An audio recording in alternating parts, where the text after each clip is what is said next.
Well, this is the eighth conversation. I think we can call it conversation. Conversation on global sociology live. And let me tell you that next week we will have with us Peter Evans, who will start in a sense, the second part of the course. He'll be talking about globalization from below as opposed to globalization from above. And today, indeed, we have the culminating conversation about globalization from above from our very own Laleh Behbehanian, who is a graduate student in the department here. She spent many years in Egypt studying the regulation of tourism. And I suppose tourism is perhaps the prototypical global industry. But today she's actually going to be talking to us about her dissertation, which is on counterterrorism, particularly as pursued by the US state. And as many of you know, she is a brilliant teacher, and we are very lucky that she's actually co-teaching this course with me. Aren't we? Yes, indeed. But to give a little bit of introduction today, I want to sort of situate where we are in the course and situate what Laleh will be talking about. And remember that we began this idea of global sociology with the claim that we can't really do a global sociology without really recognizing the character of global capitalism. So we begin with David Harvey and his notions of neoliberalism. And then we went on to talk with Michael Watts on the oil industry in the Niger Delta, and then Ananya Roy on microfinancing as manifestations, local manifestations of global capitalism. And what kept on coming up was the role of these multilateral organizations, WTO, the World Bank, IMF, and we brought in Walden Bellow to talk with us about specifically those institutions and the political role they play in organizing global capitalism. And then, you remember, we moved to China, the enigma of Chinese capitalism with Qin Li. And what happened as we started talking with her, it became increasingly apparent that the state, the nation state, became very important in the orchestration of the economy, but also the orchestration of relations between the Chinese economy and the broader global economy. So then we moved to, last time, to the writings of Sari Hanafi, and he even more frontally focused on the state. In fact, he's talked about the way the state begins to regulate and surveil populations. In this case, it was the Israeli state over Palestine. And what we discovered was that, in fact, we might even think of the Israeli-Palestine relationship, he called it a colonial one, but really it sort of prefigures many relations between states and populations. As neoliberalism produces surplus populations, so it becomes increasingly necessary to regulate and control them.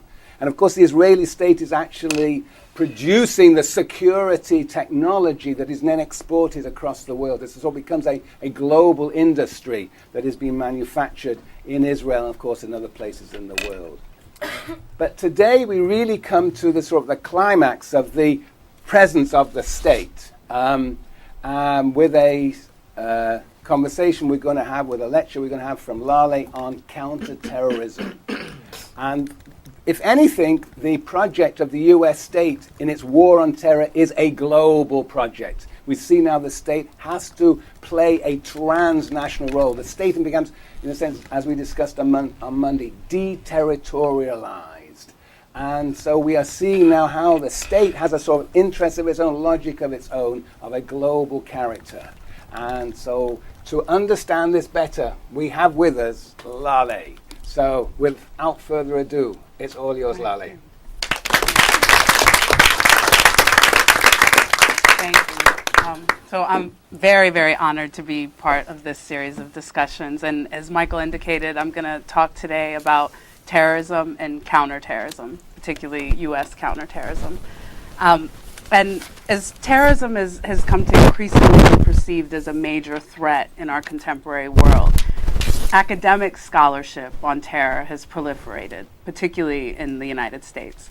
And much of this research is oriented around the question of causality, seeking to identify the causal factors that incline individuals to engage in terrorism.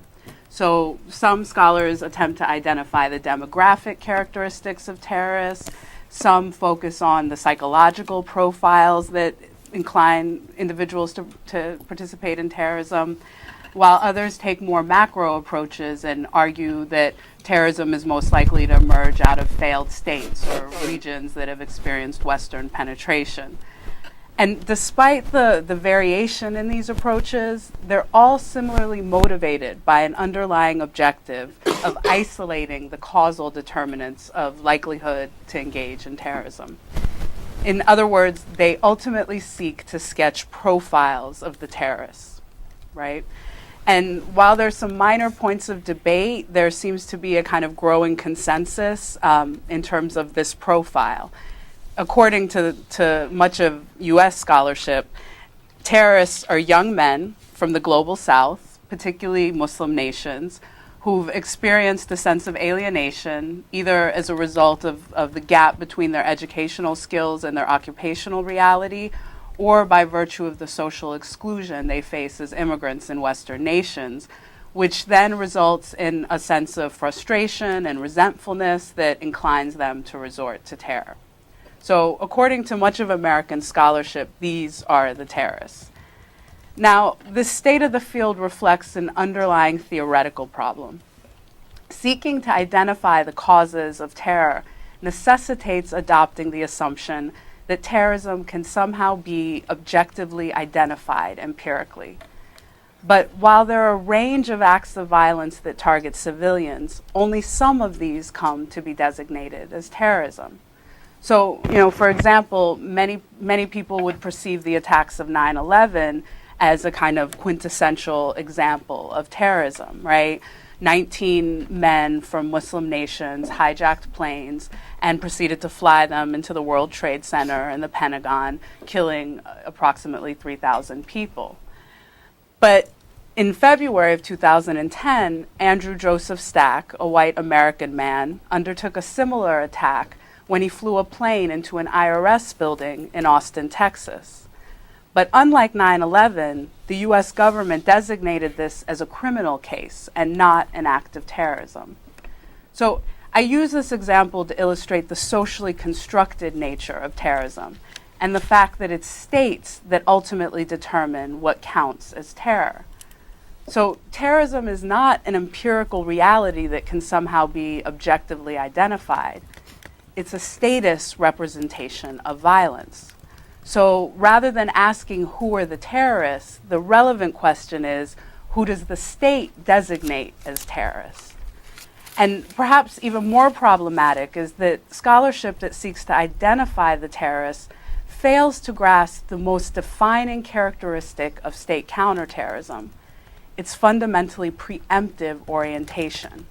So while there are, of course, individuals who commit acts of violence that sometimes come to be designated as terrorism, it's law enforcement that responds in these cases by seeking to prosecute the perpetrators. In contrast, the mandate of counterterrorism is to prevent acts of terror before they occur, a strategy that waits for a terrorist attack to be perpetrated before seeking out terrorists would hardly be considered effective counterterrorism. The reality is that counterterrorism is faced with the impossible task of identifying terrorists before they have undertaken any act of terror. So the true target of counterterrorism is not the terrorist per se, but the potential terrorist. And so scholars who begin by assuming the subject of the terrorist and seek to sketch his profile invert the order of causality that actually characterizes the discursive constitution of terror. They approach the terrorist as the originating phenomenon to which counterterrorism must then respond. But counterterrorism is oriented around a preemptive logic that necessitates the identification of terrorists before any act of terror has been committed. So rather than asking who are the terrorists, a sociological approach that recognizes the preemptive character of counterterrorism leads us to ask instead, how does counterterrorism preemptively identify potential terrorists? And my own research attempts to explore this question by focusing on what I call logics of preemption, by which I refer to the tactical logics orienting U.S. counterterrorism practices that seek to preemptively identify potential terrorists. And today I'd like to very briefly discuss three logics of preemption that underlie U.S. counterterrorism practices. The first being a deviating logic, which seeks out potential terrorists by identifying suspicious behaviors which deviate from assumed norms. The assumption being that terrorists will engage in activities that can somehow preemptively indicate their intention to commit acts of terrorism. This logic orients counterterrorism such that it comes to focus on a range of behaviors, like, for example, suspicious travel patterns involving trips to nations considered to be hotbeds of terrorism, engaging in suspicious financial transactions, which may involve transferring money to or from those nations, or suspicious internet activity, for example, visiting what are characterized as extremist Islamist websites. So one way in which counterterrorism pursues this logic is through forms of data analysis, which scour large batches of data obtained from airlines, travel agencies, financial institutions, internet service providers, looking for suspicious patterns of behavior that may indicate some kind of terror-related activity.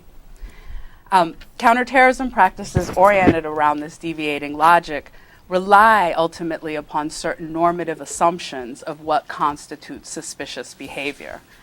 And because the behaviors that are deemed suspicious are often nationally, ethnically, or religiously specific, the result is that particular populations, specifically Middle Easterners and Muslims, both abroad and immigrants in the US, become the primary targets of counterterrorism investigations.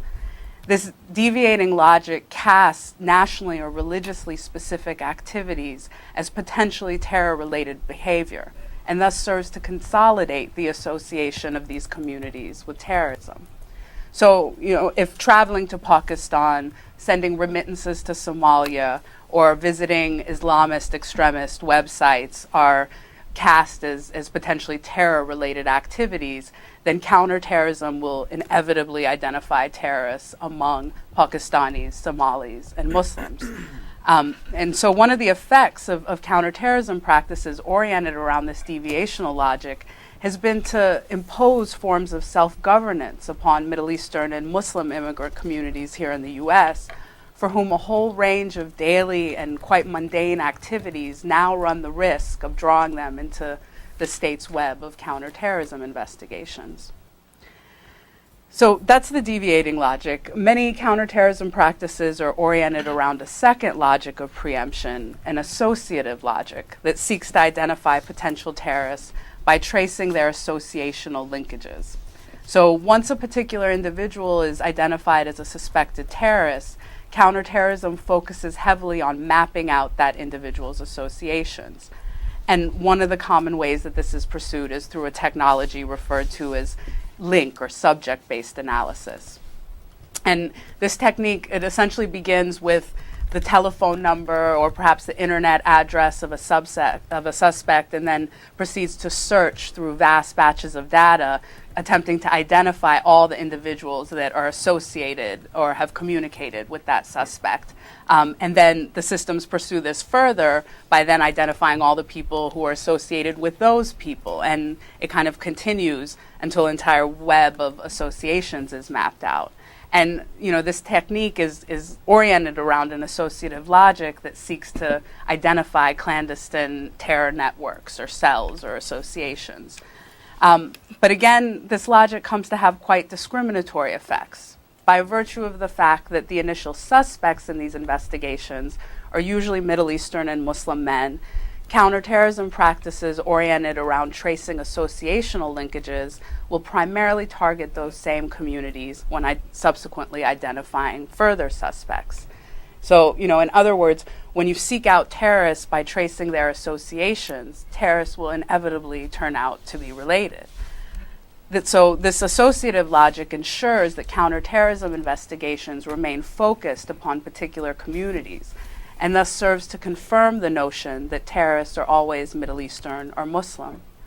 And once again, these practices have the effect of imposing forms of self-governance on Middle Eastern and Muslim immigrant communities in the U.S., who are now faced with the very real possibility that counterterrorism surveillance will mistakenly associate them with terrorists, resulting in their becoming increasingly fearful and careful about whom they associate with.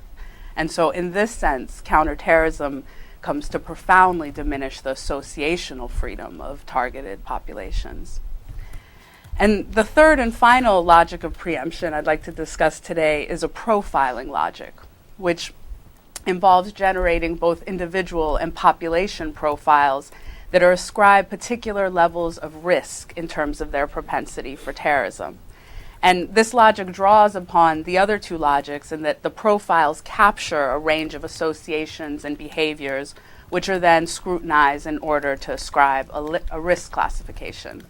And I think this profiling logic is perhaps most clearly illustrated by the range of screening procedures undertaken by the U.S. state at airports and borders. These screening procedures, they operate by producing risk profiles for every traveler with the aim of identifying high-risk individuals who may then be subjected to extra screening or in some cases entered into terror watch lists.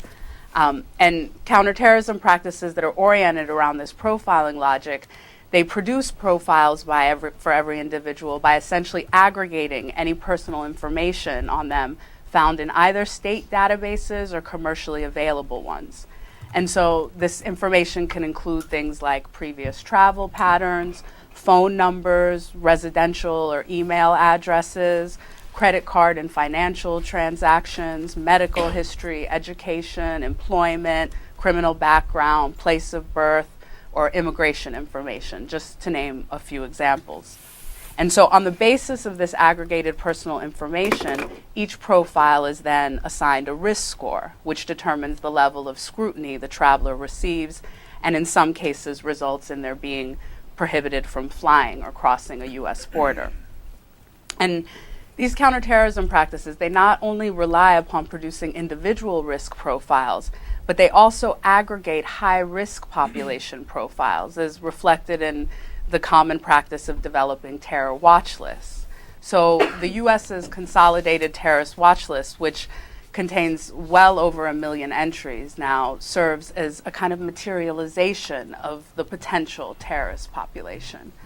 And like the other two logics, profiling also operates in a highly discriminatory manner, insofar as risk is ascribed to individual profiles on the basis of characteristics like nationality, place of birth, immigration status, or what are deemed as suspicious travel patterns or associations. And this is also the case with population profiles like those aggregated by terror watch lists. And to kind of see an example of that, we can look at the NSEERS program, which was instituted by the U.S. Department of Justice in 2002. And NSEERS mandated that all non-citizen, non-resident men from 25 Muslim nations who were residing or visiting the U.S. immediately report for what was called special registration and undergo kind of lengthy security screenings. Now, this list of NSEERS registrants, which included over 290,000 people, was one of the populations initially fed into the state database used to create the terrorist watch list. So NSEERS serves as an example of how counterterrorism practices oriented around a profiling logic delineate risk populations, in this case, non-resident, non-citizen men from Muslim nations, who then come to be aggregated into lists that designate a targeted potential terrorist population. So I've tried to kind of very briefly sketch these logics of preemption that underlie U.S. counterterrorism practices, but I want to conclude today with a few points that I think maybe speak more directly to the focus of this seminar on global sociology. And the first is to point out that these counterterrorism practices that I've discussed are particularly concerned with the threat of global flows. And dominant discourses on terrorism present this threat as emerging from the risks associated with an increasingly globally connected world, right? We're told that terrorists are dispersed in global networks and cells that elude national borders. They can strike anywhere at any time. They recruit internationally through the global communication made possible by the internet, and they funnel resources across borders through forms of terror financing.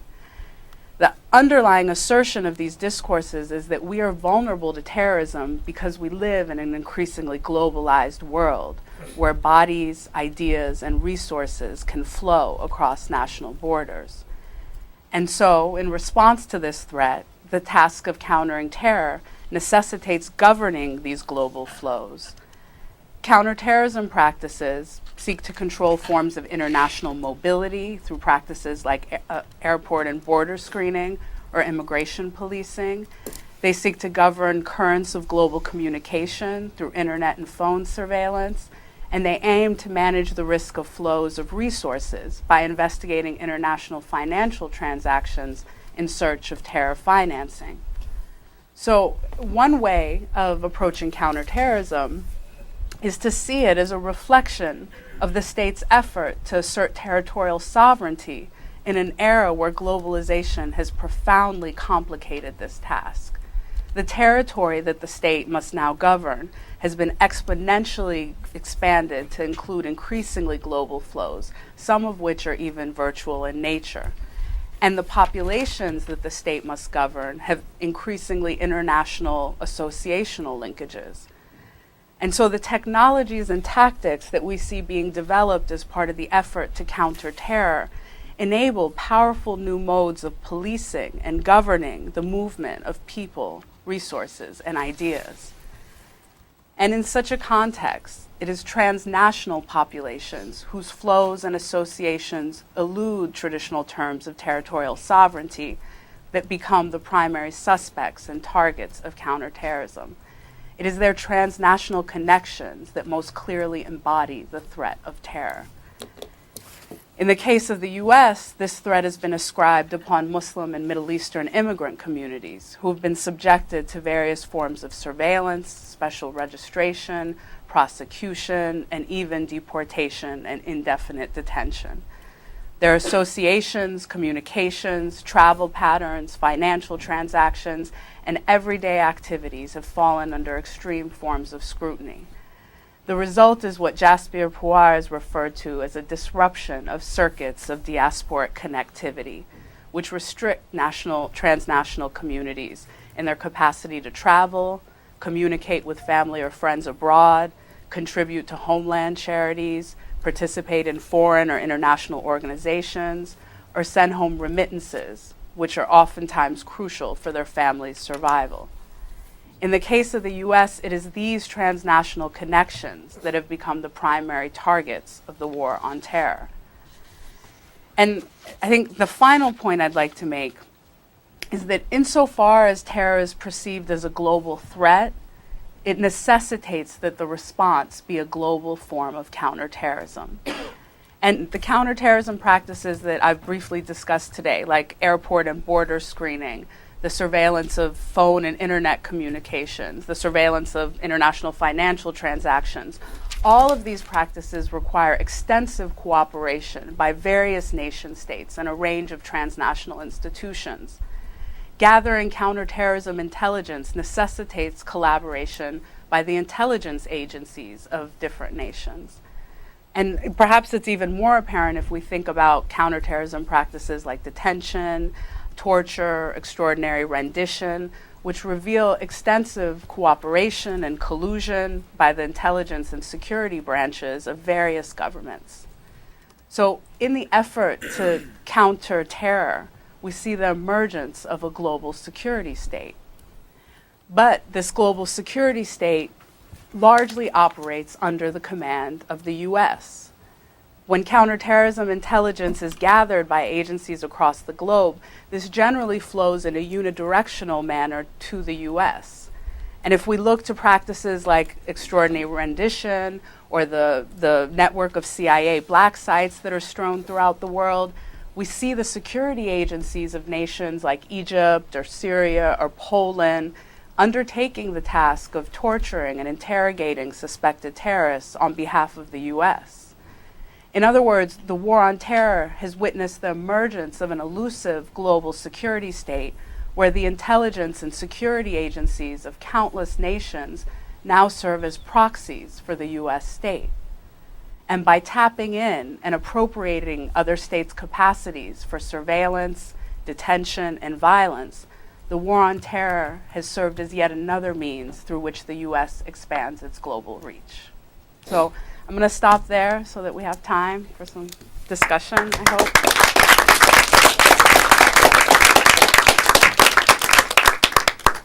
Well, thank you very much indeed. That was quite a powerful tour through counterterrorism. Indeed, the other side of global capital, the global security state. So, who would like to begin the questions? Yes, Catherine. Hi. You sort of started to allude to this at the end of your talk, which was excellent, by the way. Thank you very much for that. But I was just wondering if you could elaborate a little bit more, though. Terrorism isn't exactly an entirely new phenomenon, in that a lot of states around the world have had their own domestic tradition of dealing with kind of domestic groups, separatist movements, anarchist groups, and things like that. But the sort of terrorism that you're talking about, the sort of explosive discourse that you talk about of this terrorism and counterterrorism that grew out of the specifically United States experience with with 9/11. I'm just wondering if you could elaborate a little bit more on to what extent this discourse has really penetrated around the world, and specifically how and why it's done that. Like, what is the state actually getting out of this expansion of this discourse around the world? Okay. So the first thing I would say is that you're absolutely right that there's a much longer history of counterterrorism, both internationally but also in the US, that precedes 9/11. I think that clearly there's a historical rupture with 9/11 where things kind of take on an intensity and it becomes a dominant paradigm in terms of security and a dominant discourse in ways that previously hadn't been the case. And you mentioned the counterterrorism practices of other nations, which absolutely the U.S. has drawn upon those experiences in all kinds of ways. But now I think that in many ways the U.S. has kind of globally imposed its own paradigm of terrorism, so that whereas historically it may have conjured up thoughts of British repression of the IRA or Israel and Palestine or whatever may be the example, the ETA, all the cases that you can bring up, I think increasing now globally the discourse is one that's shaped by the U.S. paradigm. And of course, I mean, there are some differentiations, but for the most part. And in terms of what the U.S. gets out of it, as I've tried to argue, this becomes a means of actually linking up the security and intelligence kind of agencies of various nations, which in most states, it's those branches of government that are most empowered in all kinds of ways, right? And are also the least transparent and engage in a whole range of activities that often people are not aware of and that often bypass the rule of law in all kinds of ways. So the U.S.'s war on terror essentially becomes a way of kind of tapping into and linking up with those branches of government internationally.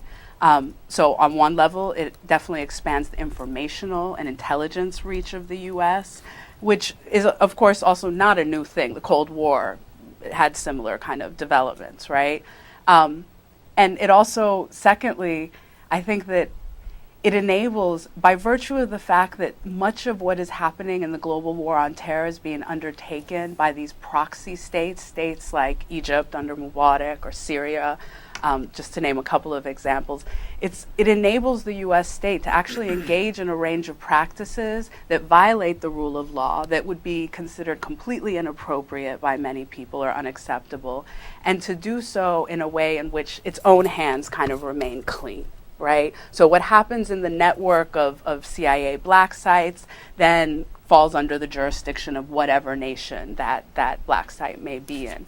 So in a way, Sorry, You Hannah. should say what a black site is. So, black sites are, there's part of the war on terror. Immediately after 9/11, Bush issued a secret executive order which authorized a special operation program that essentially authorized the CIA to maintain these black sites, which are essentially detention sites, right, in places, in nations all around the world, and some of them even actually on floating ships. And so it was one of the ways in which the Bush administration was able to kind of deterritorialize its activities, right? Guantanamo being a similar example, right? So that its activities were no longer falling under the jurisdiction and therefore the regulations of U.S. law. So these examples, like black sites, they enable, in a way, the U.S. to do kind of what Saudi Hanafi was talking about in terms of Israel and a dual state, right? To be able to engage in certain activities, but bypass the rule of law in ways that still allow it to present itself as a democracy, right? Those are the authoritarian nations. Those are the repressive, ugly nations, right? But in fact, there are actually these kind of elusive links between the US's CIA or various national security branches and those intelligence or security agencies that can very kind of easily be dismissed as, well, they're repressive, but the U.S. remains a democratic nation, right, that abides by the rule of law, apparently. Very good. I guess some of these nations, the number of nations like that is becoming fewer, perhaps. Yeah, we're having a problem, yeah. Okay, yes, Sandra. When I hear you talk about counter-terrorism practices, you said that they seek to control forms of international mobility, and I can't help but thinking, isn't this a way of imperialism? I feel like counter-terrorism is a mask that many powerful countries like the United States use to remain in power because they have their own geopolitical interests. I know that when we think of, well, I don't want to generalize, but when we talk about terrorism, we immediately think of the Middle East.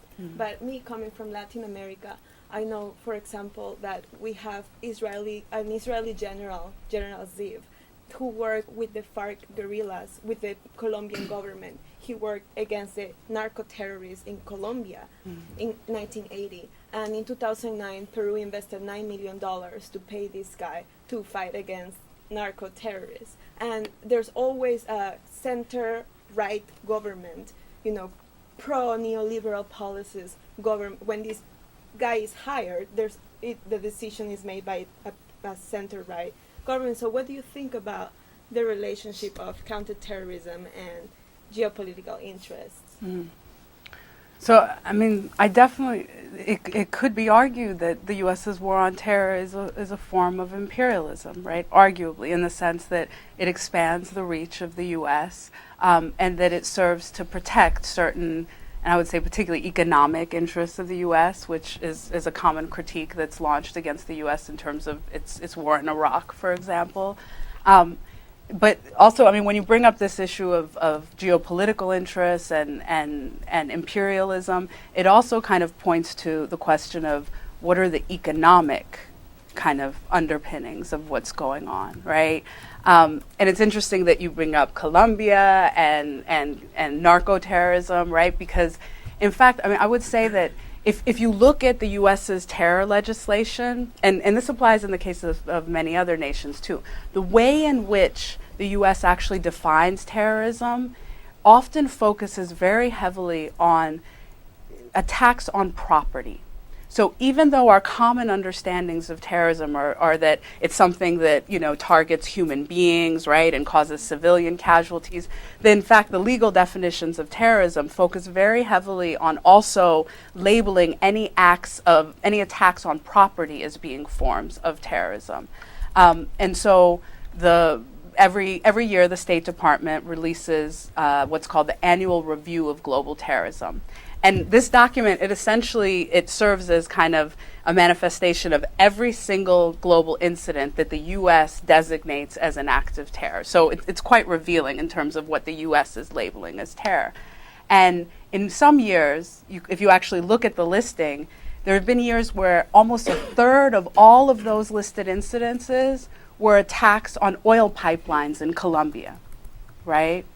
And, Michael Watts, who was here recently talking about MEND and resistance groups in Nigeria, many of whom their attacks are targeting these kind of global capital in terms of these oil companies, those groups as well are generally labeled as terrorist groups, right? And this came up in our discussion on Monday. I was talking about how there's this new legislation that's now created the category of not only narco-terrorism, but eco-terrorism, right, which applies to environmental rights organizations and animal rights organizations that target corporations that they perceive to be engaging in environmental degradation or violations of animal rights, right? And in those cases, actually, many of those groups, they go to great pains to ensure that there aren't any civilian casualties. Oftentimes, those attacks are launched in the middle of the night when there's no personnel on the facility. And in most cases, they actually really emphasize the attempt to just target the facilities of global capital. And that is now being legally kind of constructed as a form of terrorism. So there's definitely, in terms of the war on terror, there's definitely a way in which it's attempting to protect the property of global capital and to cast any kind of forms of attacks or resistance against global capital as forms of terrorism. So I'm not sure if that fully answers your question, but I think that it could be argued to be imperialism, both in the sense that it expands the reach of U.S. power, but also that it fundamentally also reflects some economic interest in terms of how counterterrorism is developed. Very good. Aaron. So in your article, as well as in the last two questions, it seems that the state is represented as a cohesive, homogeneous, or centralized political entity without contradiction and conflict. But if we embrace a more Foucauldian understanding of the state as patchy and splintered and as an ensemble of rules and techniques, how does counterterrorism reveal state contradictions, fragmentations, and fissures? And I'm really glad you brought this up because, obviously I'm attempting to adopt a kind of Foucauldian methodology or framework for approaching the state. And clearly, I kind of fail to do so oftentimes in the way I refer to the state, right? The state, which gives the impression of this kind of cohesive, unified institution. And so I think it's important, actually, that I work to talk about it in a very different way. And I think that actually counterterrorism really illustrates well the reality of the fragmented kind of nature of states, right?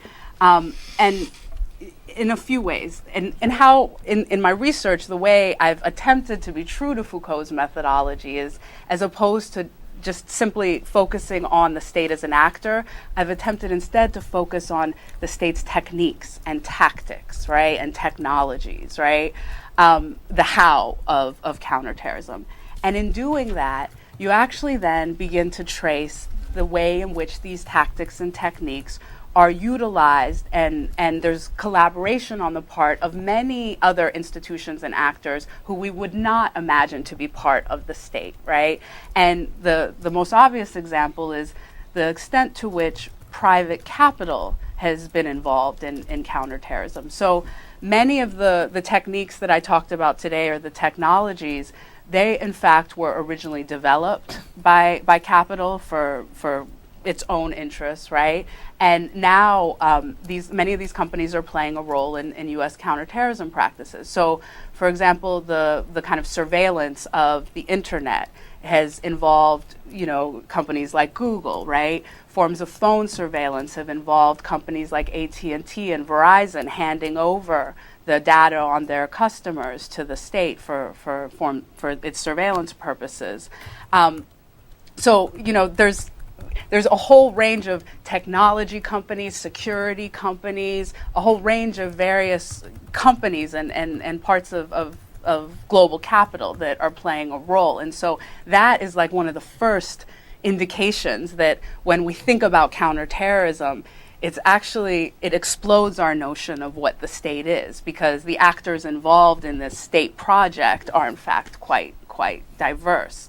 And secondly, though, I think not only can you think about it in terms of not only does it explode the notion of the state in the sense that there's other actors involved, but it also, counterterrorism reveals actually within what we understand to be the state, a range of fragmentations and fissures, right? The war on terror in the US has been largely pushed forward by the executive branch of the US government. Many of the policies and many of the executive orders, et cetera, that pertain to counterterrorism have come from the executive branch and on the basis of the executive branch's wartime powers. The president's, the Bush administration was very fond of kind of justifying everything on the basis of the president's wartime powers, right? So what in this sense, it's actually not an entire state that is always acting in terms of counterterrorism. And in fact, you have all kinds of counterterrorism activities that only a very small part of the U.S. state has knowledge of even. So again and again, all of these different initiatives are being revealed by media or various, human rights organizations, which are being undertaken by, let's say, the NSA, the National Security Agency, or the CIA, and which Congress knows nothing about, and very few people in the larger government know anything about, right? So I think that even within the state, it reflects that it's actually not a state that is cohesive. But I would say that while, on the one hand, we're definitely dealing with a state that is not some kind of cohesive institution, the U.S. government has in fact attempted to kind of consolidate and coordinate the state in many ways. So, one of the main critiques of the state's failure to prevent 9/11 was the lack of information sharing among different agencies, right? So certain parts of the U.S. government actually had information about the risk posed by some of the hijackers, but that information wasn't shared in time for them to actually be able to act upon that, right? And so a lack of state coordination and information sharing has been one of the primary kind of critiques of the state's failure to properly counter terror. And so the response on the part of the state has been this effort to attempt to kind of link its various agencies and branches, right? And to kind of coordinate information sharing.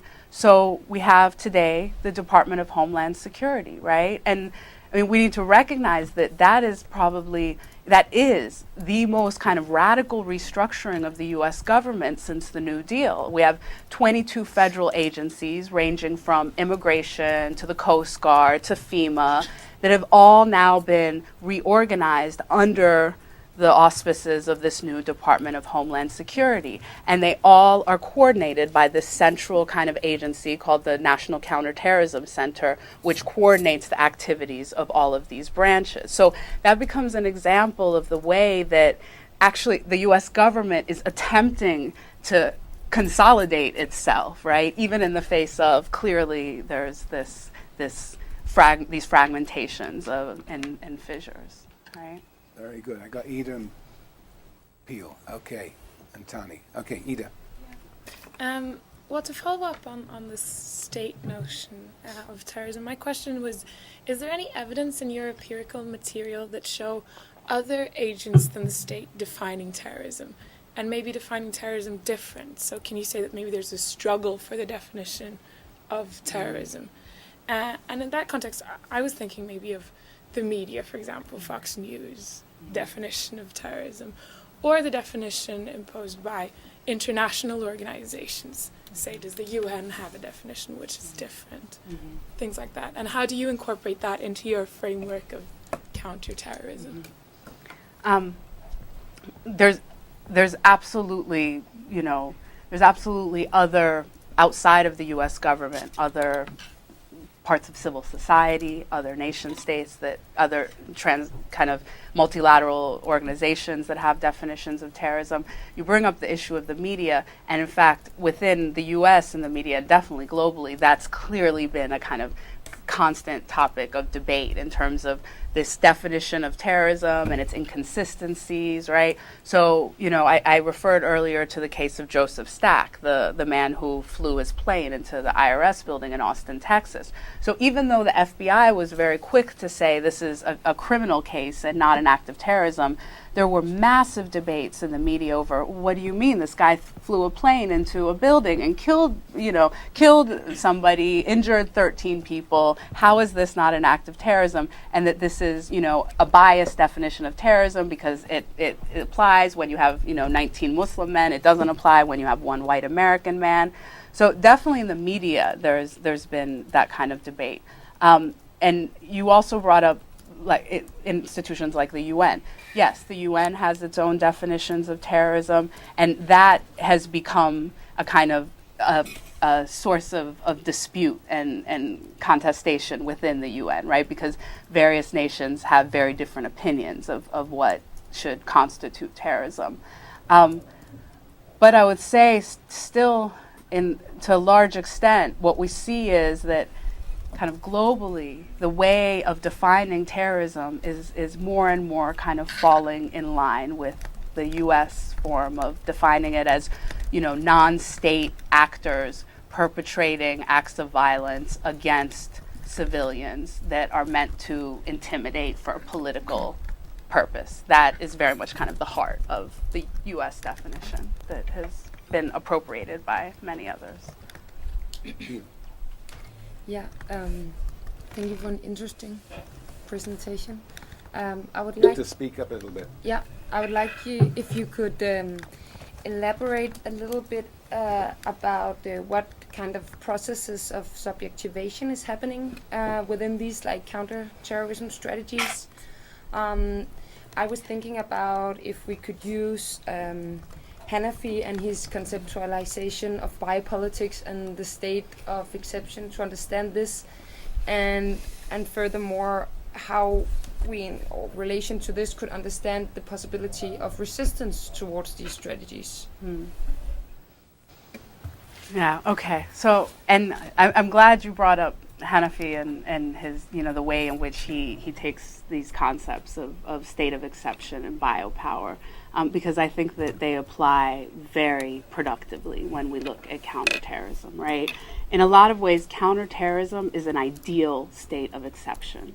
The kind of exceptional threat of terror is used to justify all kinds of forms of states of exception, right? So, and the Bush administration was quite vocal about this again and again, right? That we may need to do some things that don't necessarily align with international law or don't necessarily align with what we believe to be our constitutional protections. But we have to do that because the threat of terror is in fact so exceptional that, the gloves need to come off, so to speak, right? So definitely counterterrorism produces and justifies various forms of state of exception. And I think in my own research, one of the things I try to trace is the ways in which counterterrorism practices successfully bypass the rule of law, right? Whether it's international law or it's domestically certain kind of civil rights protections. And so what you can see legally happening is this kind of legal development that when things are cast in terms of terror or in terms of national security, that enables the state to kind of impose a state of exception and bypass the rule of law. And, the biggest example of this perhaps is detention, right? Indefinite detention absolutely does not, it doesn't have any kind of real legal precedent in U.S. history, right? So many people argue that this violated not only U.S. domestic laws, but the laws of war, right? That it violated international human rights frameworks, right? But the administration was able to establish a kind of exceptional threat that necessitated indefinitely detaining hundreds of thousands of people globally, right, outside of the rules of the laws of war or any other kind of legal framework. So detention and Guantanamo, you can look at example after example of the way in which counterterrorism establishes those states of exception. And I think that also, biopower also is and you bring up this issue of like subjectification, right? The kind of subjects that are produced in terms of counterterrorism. What I've tried to illustrate is that counterterrorism, in fact, very much operates in the terms of biopower insofar as it seeks to govern large populations by fragmenting them and categorizing them in relation to the risk they're perceived to pose, right? So the terrorist becomes this kind of fragmented risk population that can be governed and that a state of exception can be applied to, right? They can be indefinitely detained. Their phones can be surveilled. Their associations can be mapped. And again, the detention or the case of Guantanamo becomes a kind of prime example of that, right? By virtue of creating this new category, this new subject classification of the enemy combatant, right? All of a sudden, this becomes this stateless, legally illegible population, in a sense, upon which a state of exception can be applied, right? Because, very similar to the way that Hanafi talked about how Israeli state practices with the Palestinian population essentially render them stateless and in a way illegally illegible because it manipulates various different legal frameworks so that none of them actually provide protections, right? In a similar way, the kind of constitution of these categories of enemy combatant or detainee or terrorists more generally, what they serve to do is they take, citizens of other nations and essentially render their association to their own nation meaningless. Because once you throw somebody in Guantanamo, that person's own national government has no power over them, right? And they become essentially a subject of the executive branch of the US government. So there's definitely this way in which you see a kind of biopower state of exception at work in which you have populations that are produced as stateless. In one sense, stateless in the sense that they don't have the protection of the state guarantees, whatever nation state that may be, but simultaneously still, like the case of the Palestinians and Israel, subject to in this case, the U.S. state. Right. Very good. All right. Tommy, do you want? Yes? Yes, my question had to do a lot with counter movements, specifically with regards to civil liberties within the U.S. You mentioned the ACLU. Taking on some cases, and I just wanted to know are they having any success, or are they failing in as far as reestablishing civil liberties with people living in the U.S.? Yeah. I think that's an important question, one that I don't speak to here, and so it kind of gives the impression that everything is on the momentum of the U.S.'s war on terror, and that there's very little opposition. But in fact, there's been massive opposition that's been launched by various parts of what we might call civil society, right? And that includes organizations like the ACLU or civil liberties organizations, human rights organizations like Amnesty International, as well as many others, media in some cases. And so what there has been is a great deal of, I think the primary means of launching opposition or challenge to the U.S. state has been largely through litigation, right? There have been some efforts to target the legislative branch of the U.S. government and kind of push Congress to check the executive branch. For the most part, that hasn't been very successful. What has, in some cases, been successful are these legal cases that have been brought against the U.S. government challenging the constitutionality of various counterterrorism practices. And many of those have gone all the way to the Supreme Court. In some cases, they have been successful, and so we can say that to an extent they've obstructed or placed an impediment in the workings of the U.S.'s war on terror. In many other cases, they haven't been successful, and I think oftentimes the reason for that actually lies in the fact that terrorism is cast in the terms of national security. And legally, national security trumps civil liberties, it trumps all kinds of things. And so if the state can kind of position something as an issue of national security, not only does that enable it to kind of override lots of other kind of, legislative or legal precedents, but it also enables a level of state secrecy. Because when something is something is related to national security, the state then can claim the right to kind of to not have transparency, right, and to actually keep that information. And so this has been an issue even into the Obama administration, this issue of state secrecy, right? So I think one of the challenges to oppositional movements has been both the fact that national security tends to trump everything else, and secondly, that when it comes to national security, there's this level of state secrecy that sometimes makes it even difficult to even know what it is you should be opposing, right? And that's where I think that media, I mean, we tend to think of media oftentimes just generally as being kind of a mouthpiece, like, you know, for the state and consolidating notions of who is the terrorist and what we should do. But in fact, there's been large portions of the U.S. media, and definitely globally, that have revealed all kinds of things about what the U.S. government is secretly doing. And so investigative journalists and WikiLeaks and, you know, all kinds of media organizations have played a central role in uncovering the nature of state counterterrorism. Very good. One last question, anybody? We don't have to have a last question, I guess, since that's probably a nice place to end. In fact, so is a good segue into the second half of the course, which will be precisely about globalization from below and counter movements. Though, as Laleh has suggested today, it's pretty difficult to engage the US state on the grounds of its war on terror. But we'll get more optimistic, I promise you, in the next few weeks. So anyway, thank you very, very much, Laleh. Thank you. Thank you.